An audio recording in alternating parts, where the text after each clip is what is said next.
Welcome to the Underground, the Steel City Underground, the black and gold standard for Pittsburgh Steelers coverage. Now, here are your hosts, Joe Kuzma and Brian E. Roach. Hello, everyone, and welcome to another edition of the Steel City Underground podcast presented by the 2019 Legends of Pittsburgh cruise. Enjoy 4 days of interaction with your favorite current and alumni Steelers players on a cruise to the Bahamas. For more details on that, go ahead and visit steelcityunderground.com/legendscruise. My name is Joe Kuzma, and I am joined by my colleague, Brian E. Roach. I'd love to ask you how you're doing today, Brian, but I kind of already got the vibe that, you know, we're happy to be alive and not happy about other things. Yeah, I'm not even sure about the first one. Oh, man. Yeah, no, life's been rough, man. I won't drag that into there. Hey, I've been running around like a nut too. Not quite the lemons you've been getting, but anyways, I have songs always pop in my brain first thing in the morning, and and it carries throughout the day and everything like that. And I had one song in particular that struck me as I am thinking about the Steelers' 33-30 loss to, I got to get used to saying, the LA Chargers, and we'll bring up the LA part here in moments. But 33-30 loss, final moments, and I had a song stuck in my brain that was pretty fitting. It is a song by the band Styx. Do you happen to know which one it is? No. Come Sail Away, not Renegade. Oh, well, there you go. Come Sail Away. Because, I knew it wasn't Renegade. because, like, I just want to get away. And not just with the Legends Cruise thing or whatever either, although that's a sly tie-in, you know. I didn't even really put those two together. I was just thinking, like, you know, I want to stick my head in the sand. So let me explain my night following the Steelers' loss at Heinz Field, because as you know, I was at the game. For those of you who don't know, now you do. And I'm walking out. I feel dejected. That's one feeling I don't like when I'm walking out of, like, you know, one of the gates there with the masses of people who are also either cussing or just silent. There's no in between there. You got the two extremes. So I'm walking and I'm thinking to myself, man, you know, me and Brian, especially you've coined the phrase, the refs stink. And I'm thinking to myself, you know, we're going to do this thing and we're going to record this show. And I'm thinking to myself how bad it's going to sound to our listeners that all we're going to do is probably complain about officiating and say how the officiating cost the Steelers the game and how officiating changed the outcome of the game. And I'm like, how can I get around this? Because everyone is already, like I said, we're going to be called homers and all these other things like we already get called anyway.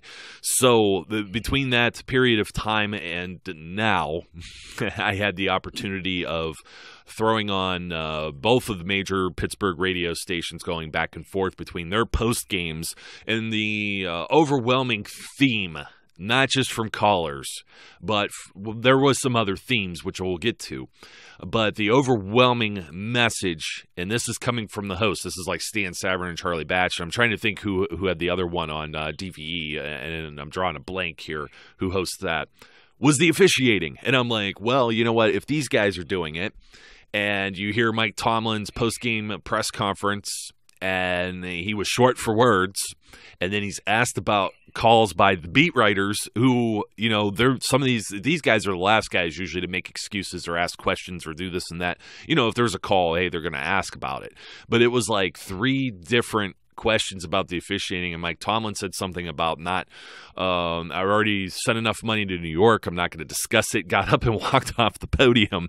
And we received some emails in the fan mail. I received personally and over on the Steel City Underground Twitter a lot of tweets, and I guess there's no way of avoiding talking about the officiating. And I got to say this, I know that Jesse caught it. That went to review. That was in New York. I still think that was a botched deal, but I can't say that I've ever seen officiating dictate an outcome in a game such as I did last night. No, you know, I've been thinking about this myself, and as you said, I have probably the lowest level of faith in officiating at a lot of levels for football. They all stink. But I'm going to say this. I do tend to preface these rants about the officiating by saying it's not why they lost. And I don't know that I can do that this time around and still keep a straight face. Should the Steelers be able to overcome bad officiating? Sure, they should be able to do so. But at the same time, you're talking about a one-sided bad officiating group. Look, usually when it's bad, it's just bad, right? It's bad across the board. Everybody's bad. They get bad calls on both sides. And in some ways, you could look at it and say, yes, they got bad calls on both sides, but they only impacted one team. And that happened to be the Steelers. There is no way around the fact that the Steelers did not play just the Chargers yesterday or last night or yesterday or whatever we want to say. They played two teams. They played two teams. They played the Chargers and the refs. The Chargers managed to score a whopping 19 points against the Steelers. The refs managed to score 14 more. And when you combine those two teams together, that's a tough thing to overcome. Yes, the Steelers lost this game not just because of the officiating. They lost this game for other reasons as well. But you cannot discount, in this instance, you cannot discount that this game, even in the closing seconds, was taken away from the Steelers by bad officiating. All right, let's try and knock out the ones that are probably the least egregious to most egregious, which is going to be tough. Which is going to be tough because that's kind of like my analogy with silence versus swearing by the fans after the game. You had the Steelers still. I know they didn't do. This is the part. This is where people try and think, "Oh, I'm above a homer. I'm better than all these people that are complaining about officiating." But I mean, it's pretty bad that you have national media, you have players and people that have no connection to the Pittsburgh Steelers making these comments, such as Joe Schobert, linebacker for the Cleveland Browns. They played an early game, 1 o'clock game at Houston, and apparently he watched the Sunday night game. And his comment he retweets Adam Schefter. So these guys do follow the beat writers and everything else. Don't let them fool you. And Adam Schefter says 3 straight offsides to end a game, ? Wow.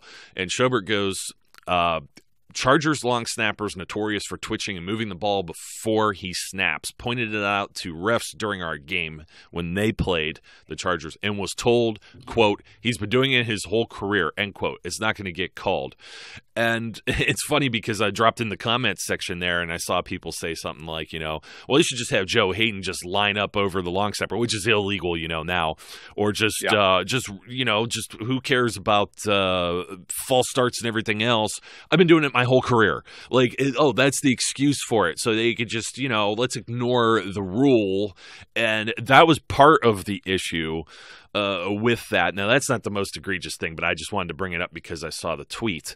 Some of the people are going to say stuff like, hey, if Chris Boswell doesn't miss an extra point, then the Chargers are forced to have to try and score a touchdown there. And you know what? To those people, I say the Chargers still had 3 timeouts remaining.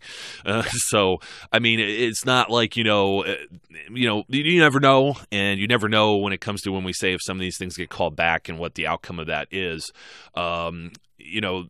This one stings, obviously. I'm going to also read something that Chris Adamski tweeted out that from Ramon Foster had a checklist of why the loss is unacceptable. Conference loss, home loss, December loss, blown lead loss. And it's the first time or only time that the Steelers had the lead that they had, 23-7 at Heinz Field, 16 points and ended up losing a game, or in the first quarter led by 16 points. Was it first quarter 16 points or first half 16 points? I'm sorry.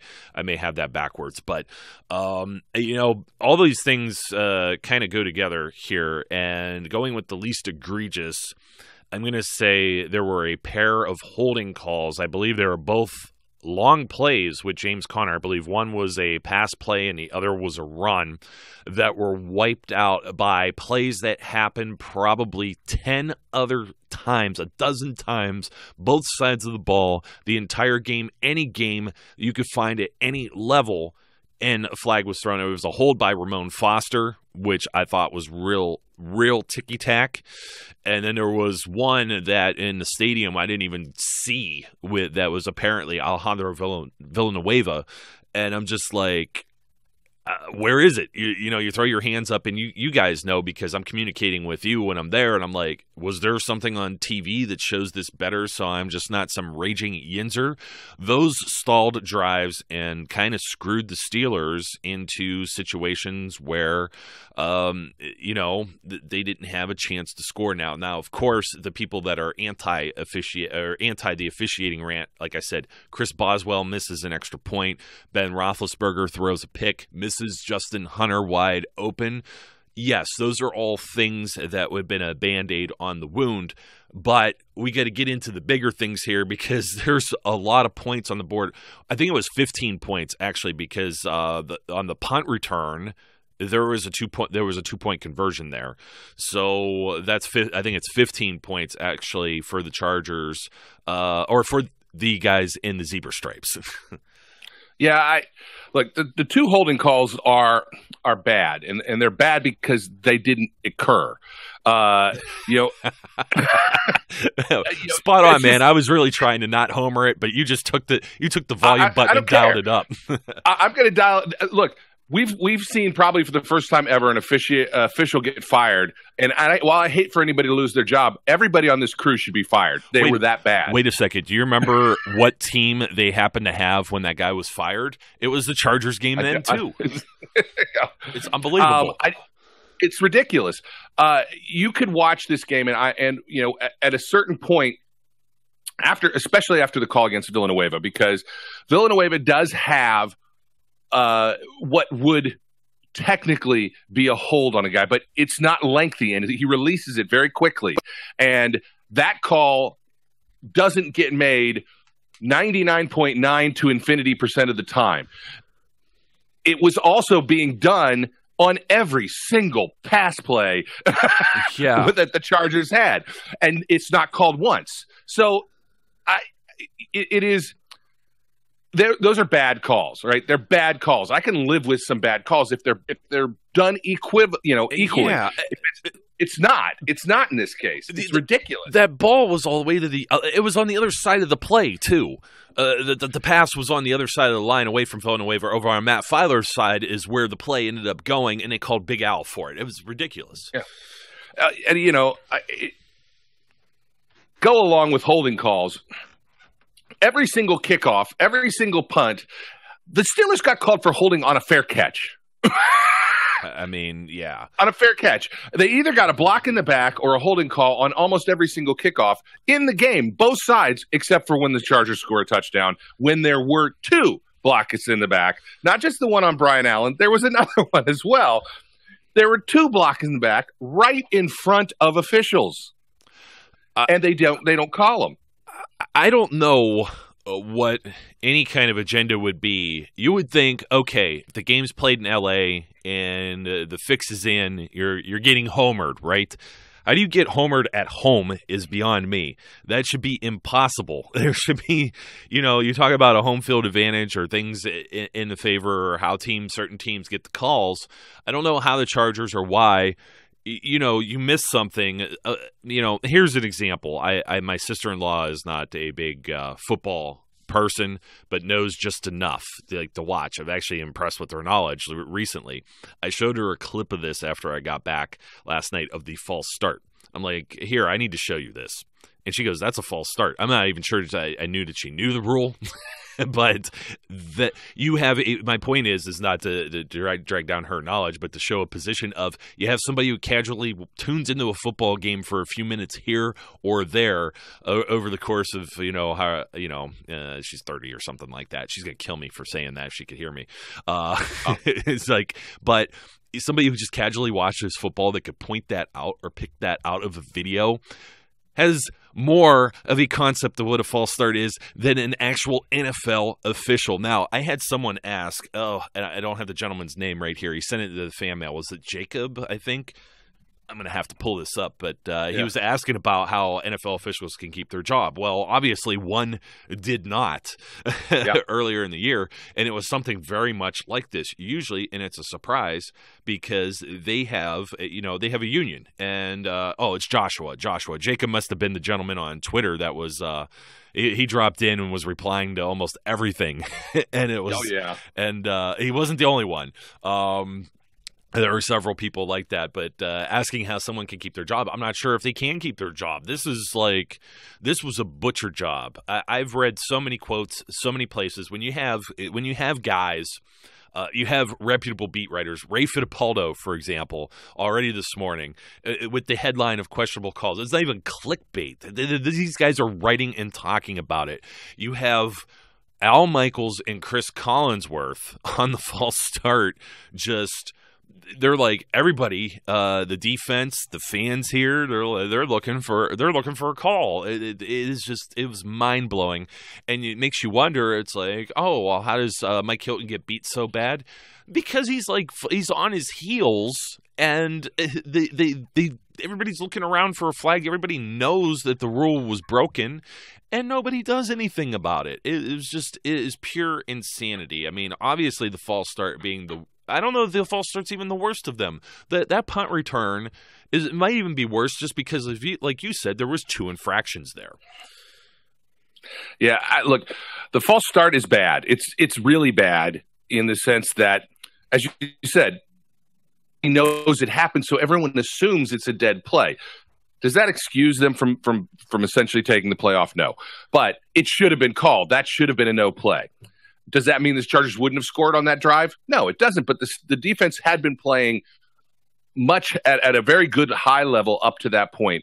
And you can make a legitimate argument that the Chargers didn't legitimately score any points in the first half other than that false start.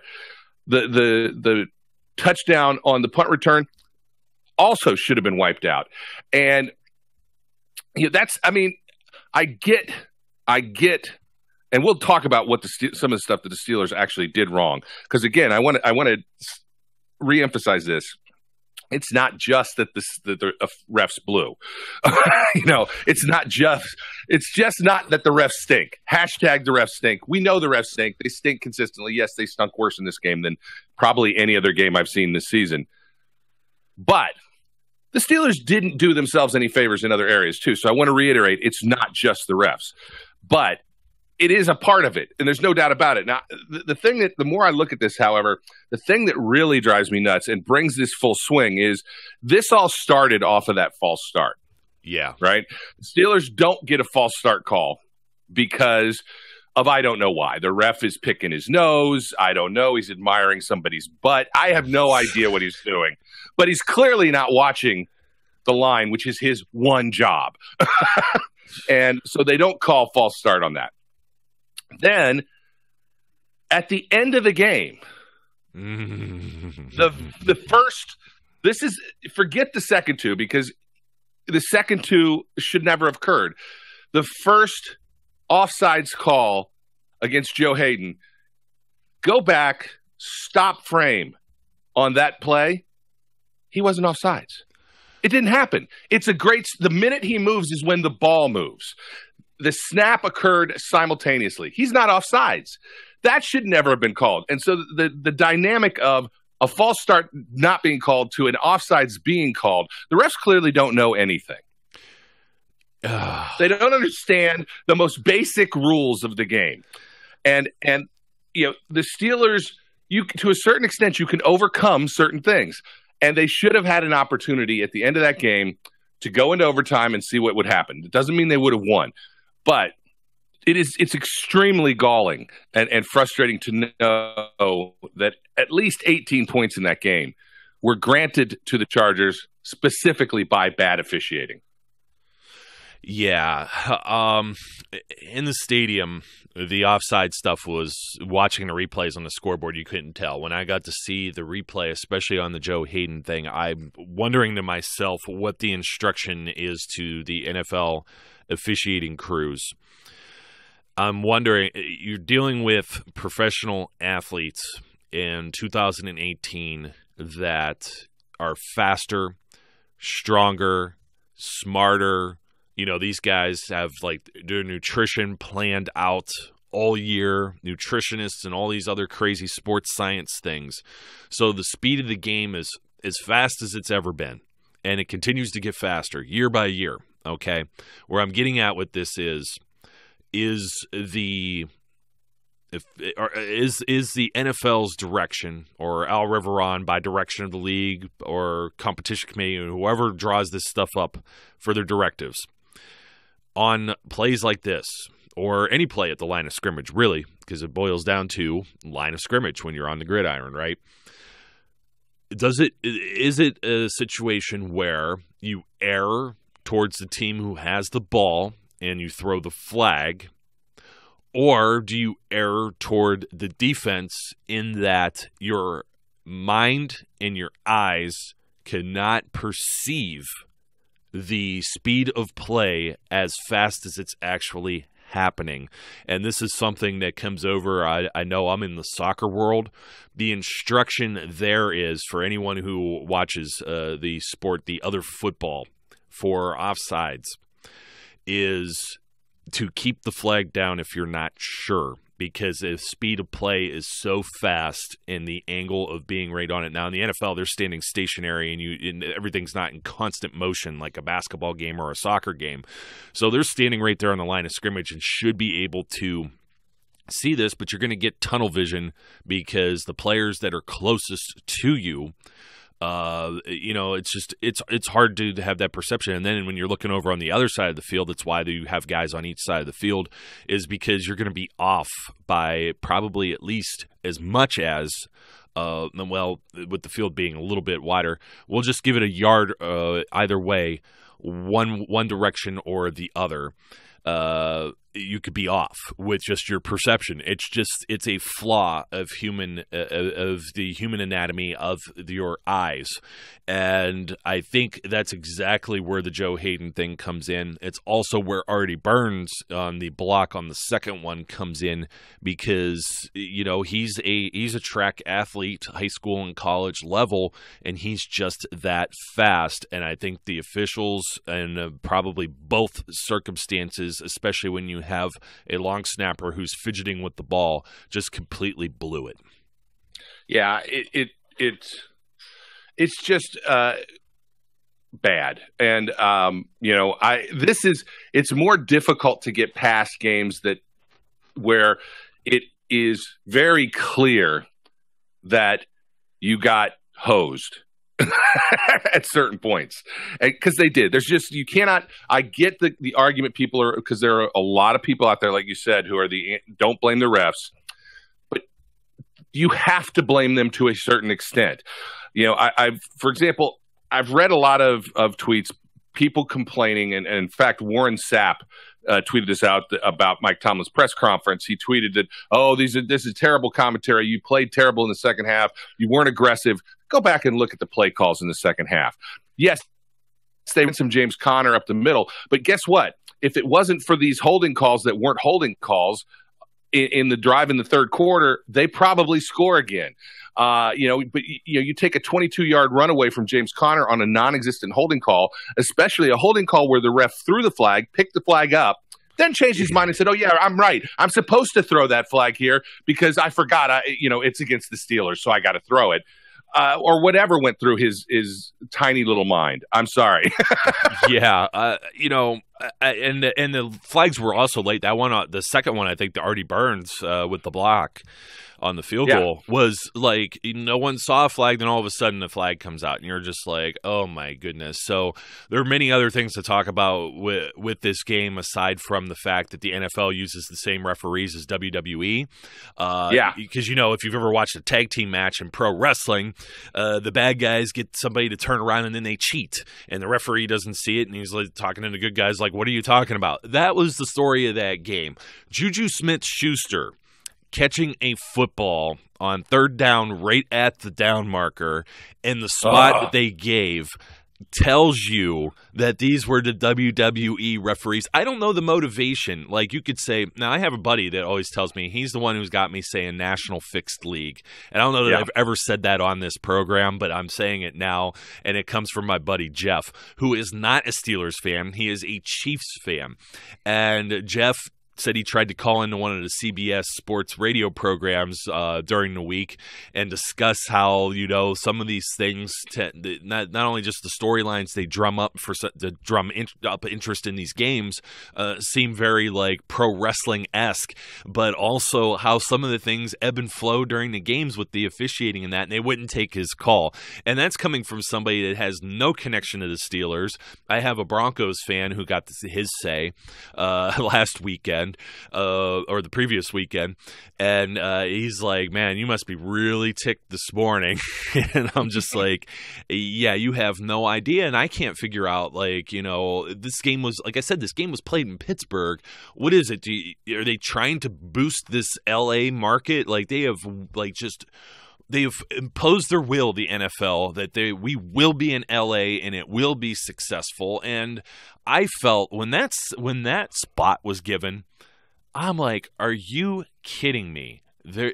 How on earth? There's very few things that are super critical in football. You're going to complain about a hold here. Someone's going to get away with pass interference here.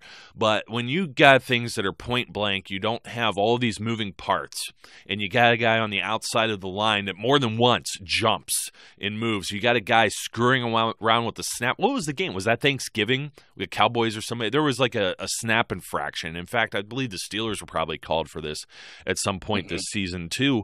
And you have players talking about it openly, guys that have no connection to the Steelers.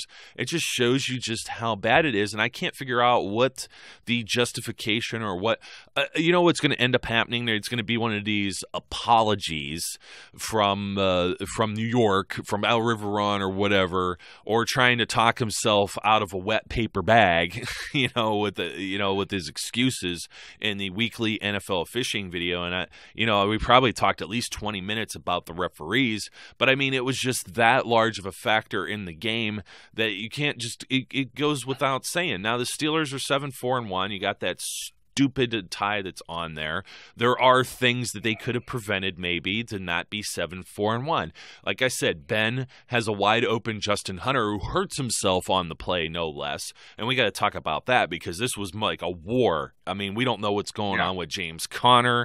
Anthony Chickillo leaves the game. The long snapper, Cam Canady, ends up getting hurt. Justin Hunter, apparently, per Mark Cabali of The Athletic, had a, quote, contraption on his shoulder. So Hunter's probably down and out if he didn't hurt himself for the rest of the season.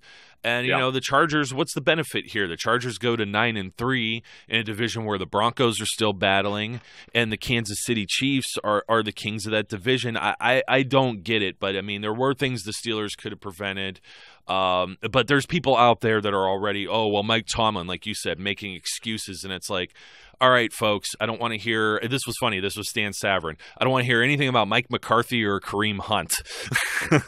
Please don't call in about either one of those. And people are thinking, was a completely different situation with McCarthy getting fired with the Packers. They've been mediocre and lost to a very bad team. Not a good football team, at least. You could give the Chargers credit. A good football team. The Steelers still -1 in the takeaway thing. Boswell misses an extra point, and these are things that maybe could have prevented and got them over the officiating hump. Yeah, and I'm going to throw one more thing in there that I don't get, I don't understand, I'll never understand. They can explain it 16 different ways. You cannot have linebackers covering Keenan Allen the entire game or the vast majority of the game. Every time it happened, I mean, he had like 7,000 catches. 14 for 148. Now, here's something that when I hear people dissecting the game, calling in, even some of the talking heads, we talked about this with Trey and on his weekly segment here with Trey's Corner, and we discussed this about, having Joe Hayden roam around and follow certain receivers in certain games. Julio Jones, A.J. Green. You have somebody who operates out of the slot a lot with Keenan Allen. And you're just not going to throw Joe Hayden in as a slot corner, because then it also weakens you on the outside when you got to cover someone like Mike Williams, who's somebody you must respect. So it's like one of those deals where it's like, do you weaken one? Do you have one weak spot, or do you have two weak spots because you're moving Joe all over the place too? And Joe moved some, just not a lot. Now the linebacker thing, it's like, I got to look at the snap counts, which I don't believe are official yet. I could pull this up. But John Bostic, I was like, what happened to Bostic? It was like the LJ Fort show. Yep. And you saw Marcus Allen. At one point in time, there were as many as 3 rookies on the Steelers defense. And the Steelers are really relying on some rookies, too, because you had James Washington throughout the year, and he was inactive for this game. Jalen Samuels with the touchdown coming in for James Conner. But on the defense, you had Ola Adenayi, and you had Terrell Edmonds, who's been in there for the whole time practically, and then Marcus Allen. But Ola and Marcus Allen are this is their first action of the year on December 2nd, and that's tough. That's tough as a defense, but they were still getting the job done in certain portions. And actually, I do have snap counts. Aha. Let me see. John Bostic he played a total of 11 snaps, Brian. The Steelers changed their game plan in this game and did not have – now, you had Stephon Tuitt. We didn't talk about grown-ass men, but definitely him, Cam, all the guys up front, Javon Hargrave. I thought these guys were pretty good for most of the game. I know they didn't get the stop at the end. When you want a defense to do it, you say a good team, they should get a stop there. Well, the Chargers are a good team too. It doesn't always work out in your way. But I look at this, and it's like you have Marcus Allen out there for 17 snaps. Ola played 10 snaps. LJ Fort played 83% of the game, as much as TJ Watt.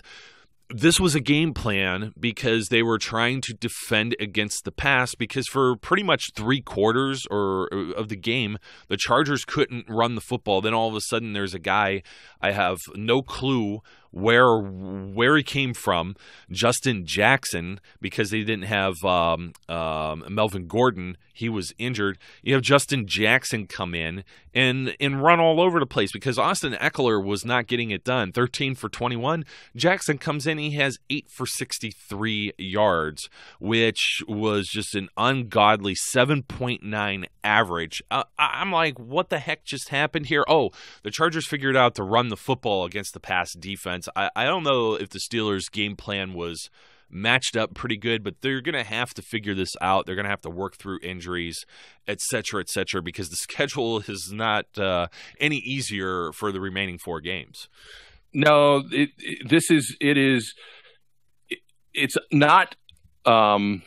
not being a Debbie Downer to say that they have placed themselves in a position where they have to win at least one of the games that most people think they're going to lose, which means against the Saints and the Patriots. And they cannot lose to the Raiders, and they cannot lose to the Bengals.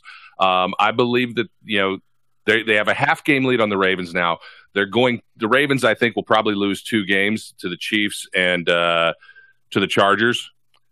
But you can't count on them losing any more than that. And that means the Steelers can't fail in one of these big games, because they've given themselves the narrowest chance here. And the facts are going to be they either win this division or they're probably not in the playoffs. Yeah, you know what? It's funny. I was just kind of pulling up the Twitter, and Mark Cabali said the same thing that we just said. I just saw this here. He's like, you imagine What if I told you, hold on, of course I lose it. These stupid phones, they're not smartphones or dumb phones. What if I told you in the spring the Steelers would be playing Ola, Chick, LJ Fort, and Marcus Allen all at the same time? Well, I'll throw Terrell Edmonds on there too, just because, I don't think anybody expected him to get as much playing time as he's seen. And there was another play in this game, and you may have, I didn't get to see the replay. I obviously didn't have time to rewatch the entire game. I got bits and pieces just for doing my homework here, but there was one right after Renegade was played in the stadium, right on that the last drive that the Chargers scored a touchdown on. It was the very first pass play, I believe it was to Eckler, and Edmonds comes up and pops the ball out, and it was, to me, it was bang bang, but I saw the guy make a catch, turn upfield, and last year, definitely not a reception. This year, with these relaxed catch rules, I felt as though that was a fumble by terms of the more lax receiving rules that they were supposed to change. How did that look, on TV? Did they give that any credence, or was that just plain incomplete, pretty cut and dry? They pretty much felt. Look, here's the funny thing. That you have these ref experts. I think it was Florio. No, who is it? I can't remember who was on last. Florio's definitely not a ref expert. No, it's not Florio. I know. I can't remember the guy's name. Pepadopadio. I don't know. Anyway, it seemed like every single play, whatever was called, he was just going to agree with it. He never wanted to overturn anything. He never wanted to change anything. Everything was perfect, except, of course, the obvious false start. He admitted that was a false start. But the thing is, if the Vance McDonald catch where he fumbled, as he's going out of bounds, if that's a catch, then this was a catch. Yeah. It's the same kind of move. Yes, it was bang bang, but that's the point. And he made a move. He turned upfield. Was it? He turned upfield and took 2 steps? No, but he turned upfield and took a step. And the guy, the ref expert, even said, "I call this a catch because he made a football move of attempting to make a step out of bounds." Well, then how is that any different? It should have been a catch and a fumble, in my view.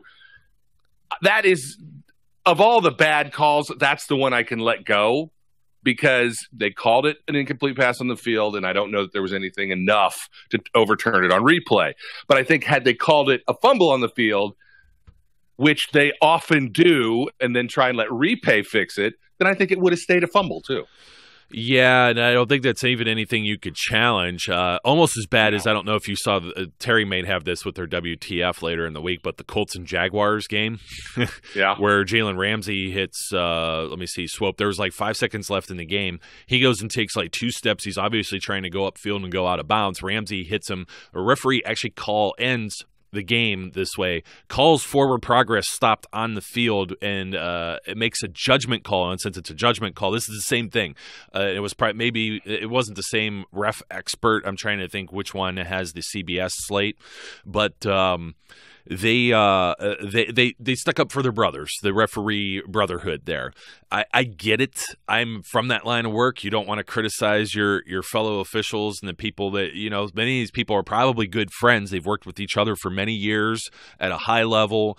It's a pressure cooker, and, it's like a second family because you're on the road a lot this time of the year. I get all of that.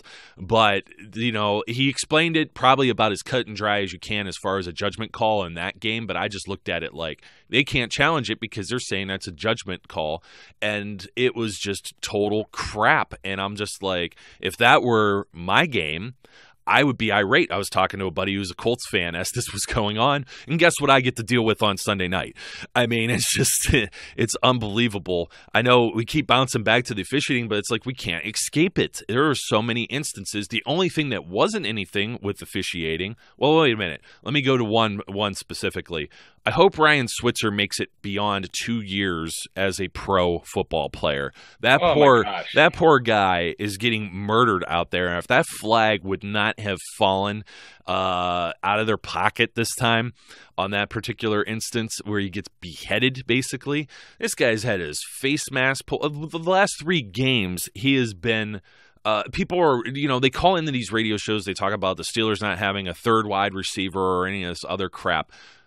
This kid is getting calls in his favor because he gets wide open, and he is definitely capable of being a playmaker. He is a third wide receiver. Please let it go. He doesn't suck. When they throw the hanky, it's because he's doing something positive out there. Give him the benefit of the doubt and just hope that, he doesn't end up being decapitated or something worse. Yeah, I gave him a grown-ass man award last week for the catch where he held on to it after getting walloped, which should have been flagged and, of course, wasn't. This one, it did feel like at least 5 seconds elapsed after the hit before the ref finally went, all right, this is too bad a look. I got to throw the flag on this and did it because, that was as clear a defenseless receiver call as you're going to get. Helmet to helmet. Switzer hadn't even begun to make a turn, but he did drop that ball. I don't blame him for dropping the ball. He got walloped. I agree with you. Look, he's a tough guy, a tough little guy, and he plays bigger than he is. He deserves his grown-ass man status after getting abused like this for a couple weeks. But I'm with you. I hope he can survive for a while because they're definitely picking on him. He's made plays. He's a good slot receiver. The problem that they still have, and I don't know why Ben missed a wide open Justin Hunter as badly as he did. I don't know. I know they don't work together much, but I don't know. But what they're missing is that's the key, and it's not just being a third receiver. It's they need a guy to stretch the field at times, and they just haven't had it. It just hasn't been there consistently. I think it was more lack of execution on these ones. It's almost like having Sammy Coates a few years ago when he turned from being Sammy Coates promising third-round draft pick to Butterfingers. And that's exactly what it is. Yeah, at times. Yeah, I mean, it's James Washington not getting it done. They threw at Darius Hayward-Bay once. I don't know, maybe just to keep them honest. I think that was to try and draw a pass interference call. They threw it against that same Chargers defender who had been called for it a couple times. Yeah, so they're trying to draw a call. It's a Joe Flacco play. Speaking of guys getting walloped, Joe Hayden getting hit by Sean Davis. You talk about now you also talk about luck factor here. The Chargers getting that touchdown there. I'd be remiss not to mention that one. Another grown-ass man, Antonio Brown, 10 receptions, 154 yards, and a touchdown. And the Steelers getting, you're thinking, just get some points. Maybe get a shot at a field goal here before the end of the half. And Ben connects with AB, and you're just in astonishment that the play even occurred. And, there were some positive takeaways when it comes to stuff like that. However, once again, we've mentioned this, I don't know how many times, James Conner, only 15 attempts, and he is getting 4 yards per carry, and he also broke away on a few with the bad calls that we were talking about. And it just seems like this guy needs to touch the ball. Of course, Phillip Rivers, 72.2% completion percentage, darn near perfect, 299 yards, 115 passer rating. Ben, not getting it done. Once again, 45 attempts. He's still completing over 60%. He's at 64.4, so you can't fault him too much. He only got sacked once. But you know what? The pick, once again, it's the difference between, Ben throwing these interceptions. That one, got to be on him. I can't imagine that he complains about Vance McDonald. I can't imagine he complains about missing Justin Hunter like that. All you got to do is just see where he's at and lay it in there. If you could hit a pinpoint precision pass to Antonio Brown in the half the way they did, I don't see how he misses Vance McDonald and Justin Hunter so badly. So these are the things that the Steelers, I think, could have, this could have changed, been all the difference maker of the game. And once again, it's these small things, aside from let's take the officiating out of it, these are the things where they beat themselves. Yeah, I mean, there's, as we said, it's not all officiating. They definitely, look, I'm going to point my finger at execution, which has been a problem all year. This is a Jekyll and Hyde team. That when they're on point and when they're executing, I don't think there's a team in the league that can beat them. But they are not consistent. They get sloppy. I mean, Tony Dungy said it in the pregame. He said if they play sloppy the way they've done the last two games, they're going to have problems. And when they don't play to their level of ability, they make mistakes. And Ben has been inconsistent in hitting the deep ball. I mean, the opening the game, you thought this is just going to be a typical primetime performance by Ben. The pass to Antonio Brown at the beginning of the game is a perfect, beautiful deep ball, drops right in the breadbasket. I mean, it was a gorgeous thing of beauty. The one that you talked about at the end of the half to score touchdowns, same thing. But so that's what, when he's on, that's what it looks like. But he hasn't been consistent. And it's not just Ben. I mean, defensively, they're not consistently getting pressure, and when they stop getting pressure, they get picked apart. Game planning has not been consistently effective, and not adjusting to what is clearly not working feels off at times.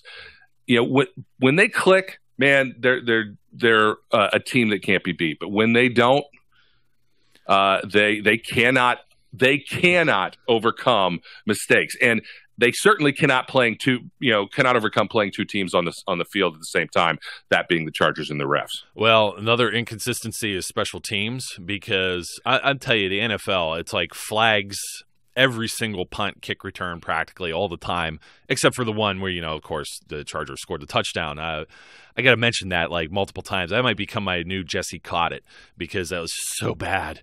But it's like, you got Chris Boswell, who, I don't know, he's been all over the place after being rock solid for so long. Then you have Jordan Berry, kind of the same way, hot and cold, and he was hot Sunday night.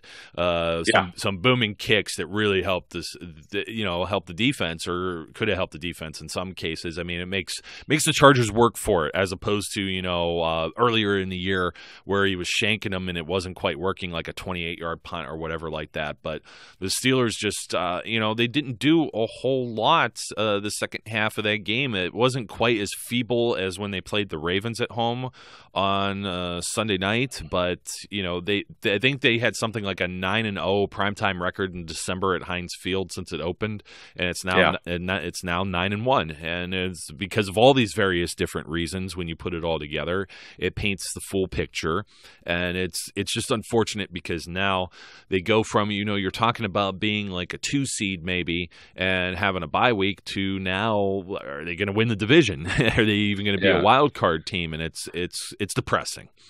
Yeah, I just look at the upcoming schedule, and my gut is that they got to win 3. Yeah. They got to win 3 out of 4. If they drop another game, I'm not sure I'm not going to say the season's over unless it's the last game and it was a must-win game. But I just don't think they can afford to lose more than one more game and expect to get in. And look, for everybody who says, "Oh, there's no way they can win a champion," they can absolutely win a championship if they can get into the postseason. But they've got to fix their issues of inconsistency. The thing is, you never know; they can get on a hot streak where they just go, and then we'll all be chanting a different story. But they've put themselves behind the 8 ball here, and in large part to their own issues. When you look at it over the last 3 games, especially the Denver game where they clearly dominated and managed to lose. This game where, for the most part, they did dominate. They didn't play as well defensively, and still, and that cost them this game. They can't continue to go down this path and expect to have any more success. They gotta clean things up before moving forward. Yeah, I agree. And I don't know necessarily if that's coaching or whatever, because we've said it. We said it in many, especially a lot last year when there was a lot of the Fire Haley crowd. And before that, even with Dick LeBeau, was one of the things is like, hey, these are the guys on the field. They got to be able to do these things. I heard somebody call in and they were talking about Randy Fichtner, and I'm like, I think he's been doing a pretty darn good job. It's like you can't help Ben missing wide open receivers or underthrowing someone or overthrowing someone or something like that. And, I don't know that Ben helps either. I defended him last week for his comments. I think some of them were an overreaction and taken out of context of what he was saying and diagramming plays. And, this time I don't know that he can get away with saying the same thing. It's like, all right, guys, it's like 3 games in a row now where this is the offense giving the ball away a lot. The defense not getting anything. Defense, you got to make some splash plays. Got to get something going here. We miss people like Troy Polamalu, for example, and I mean that's not there. That spark isn't there, and you don't have it. You don't have anything like that. Maybe TJ here or there is probably the closest thing, and it's not something you could rely on. Like you couldn't really rely on that either. But it seemed like Troy would always come through when you needed him. And I don't know. The turnover thing's bad. It's bad on the defensive side. I mean, this one isn't on the as offense bad. too. I mean, they got to fix it. It is. But this, I'll live with one interception or one turnover. True. But you got to start getting some. We need takeaways on the other side of the ball. You need to give your offense as many opportunities to score as you can get them, it's just. They just haven't been able to do it. Yeah. Well, Brian, I think we've belabored all of this enough. And we'll probably have some more coming in the middle of the week. We will have some. I think we'll have some takeaways that could be positive in how the Steelers can right this ship. But for now, come sail away, because I want to put this out of my mind. I mean, one call with Jesse Cotted against the Patriots, bad enough. Multiple calls where you see how that just it was like, let's wheel the Chargers into the victory column, and it makes me ill. And of course, just this few small things. Had the Steelers changed one of those things themselves, maybe we're still talking about the officiating, but we're at least doing it with a happy face because they come away with, like, let's say a 1-point win or a 3-point win or something of that nature. So, but thanks for joining me, buddy. We're up against it. Very long show, lots to talk about. Look forward to everybody's comments. Don't forget to subscribe, etc., etc. And any closing thoughts here, Brian? I'm just going to leave it with this. The refs stink. They stink. Absolutely. That is perfect. That is a perfect way to close it. You got me saying it now. The refs stink. Okay, folks, my name's Joe. His name's Brian. Until next time, be safe, be good. We'll catch you later. We would like to thank you for listening and remind our listeners to follow us on social media and our website, www.steelcityunderground.com.